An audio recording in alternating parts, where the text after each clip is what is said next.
Data formatting કરવું છે આપણે, તો ડેટા ફોર્મેટિંગ ની અંદર એક્સેલમાં જે બી ડેટા છે એને થોડું ફોર્મેટિંગ આપવું છે, તો એ કોન્સેપ્ટ મારે કરવો છે, તો આપણે એ જોઈએ આપણે થોડું ઘણું.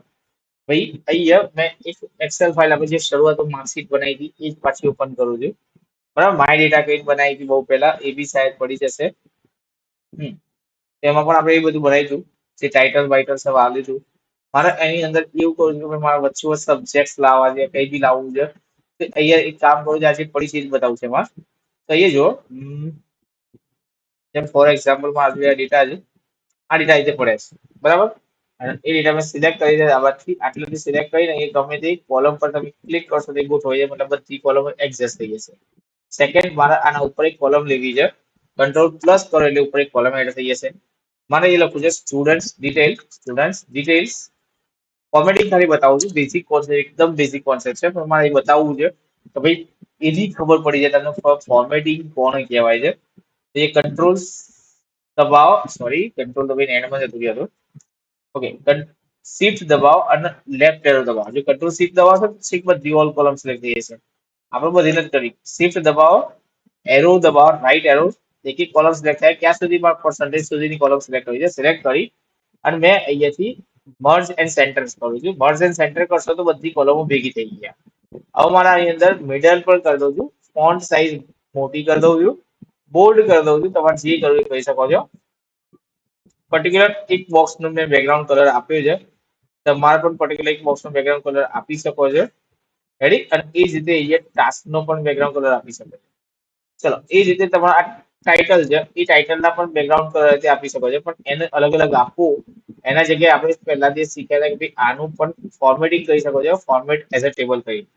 ક્લિક કરો એન્ડ અહીંયા ઓકે કરો. તમને જે ફોર્મેટિંગ લાગે એ કરો. મેં કીધું આ જ કરો, કોઈ બી ફોર્મેટિંગ સિલેક્ટ કરો અને અહીંયા ઓકે કરશો તો જે ફોર્મેટિંગ થઈ ગયું. ફોર્મેટિંગમાં એવું કોન્સેપ્ટ થાય છે કે ભાઈ અહીંયા તમે અહીંયા ગ્રીન વાળું સેટ કરો તો એવી થઈ જશે. તો ભાઈ અહીંયા તમારા ફોર્મેટિંગમાં જેવું ફોર્મેટિંગ કરશો એટલે તરત જ ટેબલ ડિઝાઇનમાં જનરેટ થતું રહે છે, પછી ટેબલ નેમ આપીએ છીએ આપણે. જો તમારે એવું કહું કે ફિલ્ટર નથી જોઈતા તો અહીંયા તમારા ડેટા ટૂલ્સમાં જઈ અહીંયા ફિલ્ટર ઓફ કરી દે, સોર્ટ એન્ડ ફિલ્ટર ઓફ કરી દેશો તો ફિલ્ટર બંધ થઈ જશે. બીજું, મારા અહીંયા હેડિંગ જે છે એના ટેક્સ્ટ કલર દેખાતા નથી, તો તમે અહીંયા હોમમાં જઈ અને ટેક્સ્ટ કલર વ્હાઇટ કરી શકો છો. એટલે તો એક ફોર્મેટિંગ કરી રહ્યા છે આપણે, ખાલી ફોર્મેટિંગ શીખી રહ્યા છે કે ફોર્મેટિંગ શું હોય છે. બીજું, અહીંયા એમ કહું છું કે ભાઈ મારે આ બધાની બોર્ડર બતાવી છે, પણ અલગ ટાઈપની બોર્ડર બતાવી છે, ભાઈ કલર લેવો છે એનો. એ સિલેક્ટ કરી લાઈન કલરમાં તમે સિલેક્ટ કરશો. એક મિનિટ, આમાં એક પેન્સિલ જેવું આવ્યું, અહીંયા પેન્સિલ જેવું નથી તો આપણે ઓટોમેટિક વાગવું જોઈએ. એ કઈ છે એ મોર બોર્ડરમાં છે તારી, મોર બોર્ડર ની અંદર અહીંયા ફિલ છે, એમાં જોઈએ કે ભાઈ બોર્ડર નો ફિલ કલર અસાઇન થાય છે કે હતો ફિલમાં. અહીંયા બોર્ડર છે, બોર્ડર નો કલર અહીંયા ક્યાં અસાઇન થયો નથી. ફોન્ટ છે, અલાઇનમેન્ટ છે, નંબર છે, અને અહીંયા ફિલમાં છે એક કલર ચૂઝ કર્યો મેં અને એ ઓકે કર્યું તો આખું ઓલ ફિલ થાય છે. બોર્ડર નથી થતો, બોર્ડર નથી, લાઇટ કલર્સ તો અહીંયા નીચે રહ્યા. એક કામ કરીએ, ફિલ કલરમાં અહીંયા વ્હાઇટ કલર કરી દઈએ તો એ પાછો બરાબર. અહીંયા બોર્ડર નો કલર નીચે છે, લાઇન સ્ટાઇલમાં લાઇન સ્ટાઇલ છે, બોર્ડર કલર. ચલો એક કામ કરીએ, આમ મેં સિલેક્ટ કરી દી, આમ મેં સિલેક્ટ કરી દી. જો એ પેન્સિલ થી મેં સિલેક્ટ કરી એ બોર્ડર ના કલર ચેન્જ થાય છે, દેખાય છે. તો આ રીતે તમે બોર્ડર ના કલર ચેન્જ કરી શકો છો.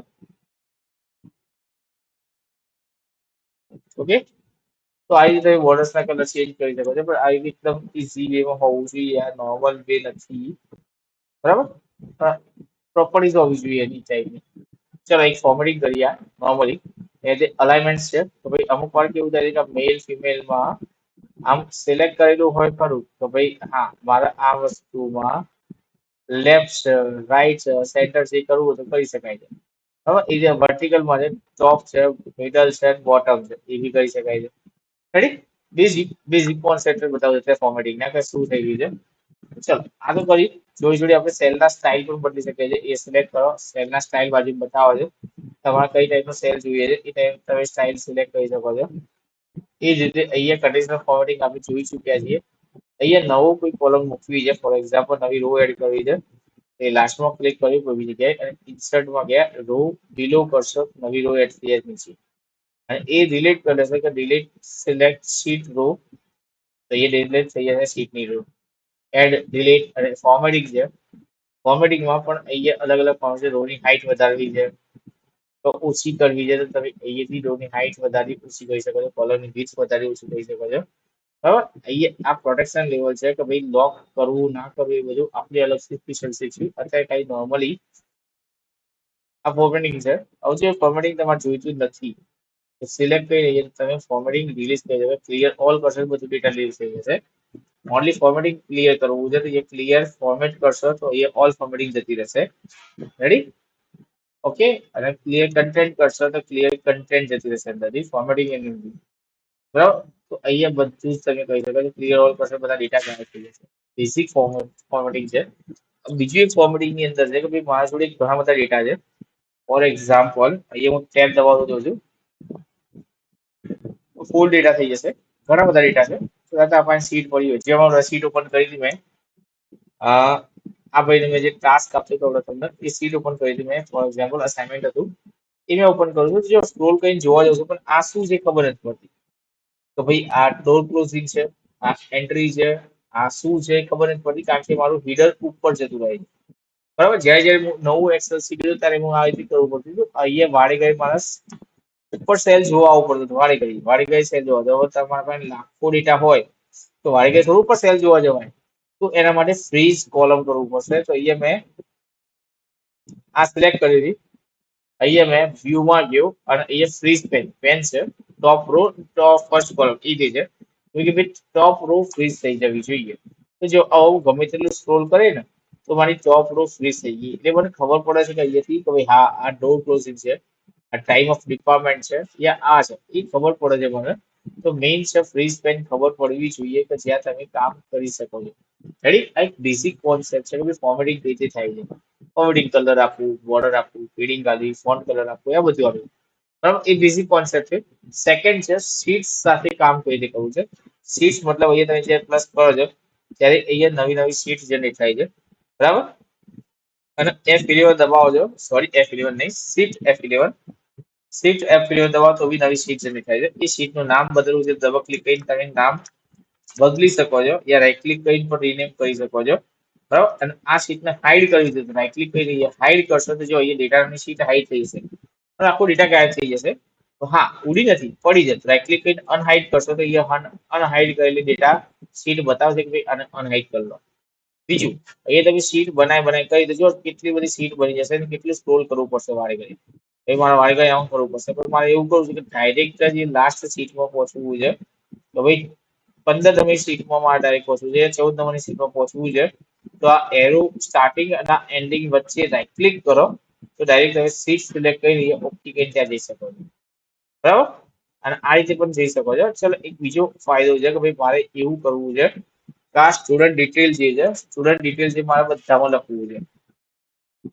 કાં તો એ કામ કરીએ આ સીટ નંબર 2 થી નહીં સીટ નંબર 3 થી નહીં આટલા મને એવું કહ્યું છે કે આ સેલમાં મારે દરેક સીટમાં લખવું છે.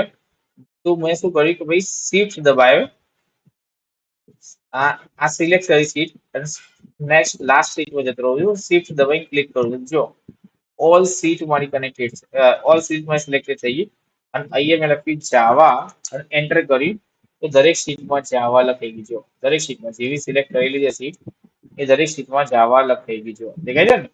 અહીંયા તમે ઇઝીલી તમે સીટ સિલેક્ટ કરી અને તમે લખી શક્યા છો અને એક સાથે તમે દરેક સીટમાં એક સાથે લખી શક્યા. આ તમારી સીટ સિલેક્ટ થઈ અને પ્રમાણે દરેકમાં જાવા લખાઈ ગયું. તો એક આ ઓપ્શન છે તમારા જોડે સીટના ઓપ્શન છે. સીટના બેઝિક કોન્સેપ્ટ છે બતાવું છું.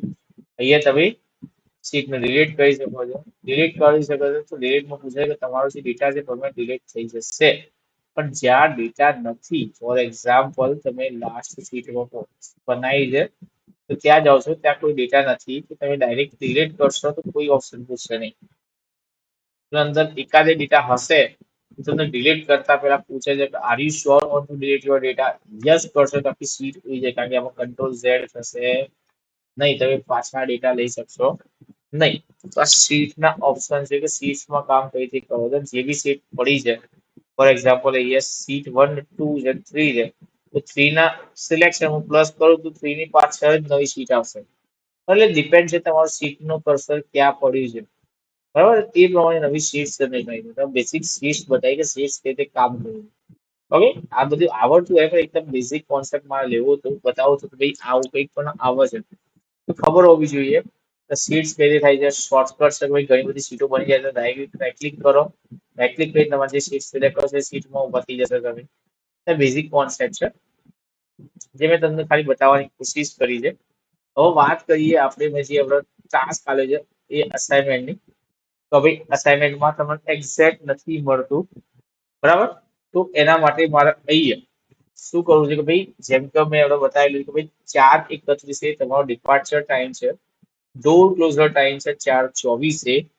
તો અહીંયા તમને 7 મિનિટની ગેપ છે કે 7 મિનિટ પહેલા તમારો ડોર ક્લોઝ થઈ ગયો. 10:25 ડિપાર્ચર ટાઈમ છે પણ 10:21 ક્લોઝ થયો છે, તો 4 મિનિટ પહેલા ક્લોઝ છે. 15:52 એટલે 3:52 છે તો 7 મિનિટ પહેલા ક્લોઝ છે. અહીંયા એવું છે કે 10 વાગ્યાનો ટાઈમ હતો રાતનો ડિપાર્ચર ટાઈમ, અને 10:11 ડોર ક્લોઝ થઈ છે, બહુ લેટ ક્લોઝ છે, 11 મિનિટ લેટ ક્લોઝ થયેલો છે.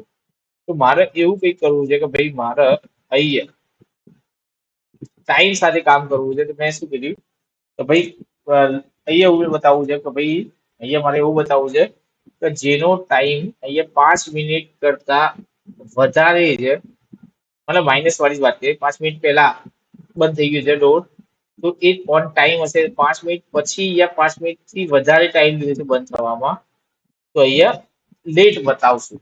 તો એ માટે અહીંયા મેં ઇફ લખવું છે. ઇફ કન્ડિશનલ સ્ટેટમેન્ટ છે કે ભાઈ if double if tab logical ટેસ્ટમાં લખી મેં તો મારો જે ડિફરન્સ છે માઇનસમાં છે, એટલે હું એક્સ્ટ્રા માઇનસ કરીને લખીશ તો ભાઈ -E2 એ ગ્રેટર ધેન, અને એ ટાઈમ ફંક્શન વાપરીશ કારણ કે ટાઈમ મિનિટમાં ચેક કરવાનું છે મારે.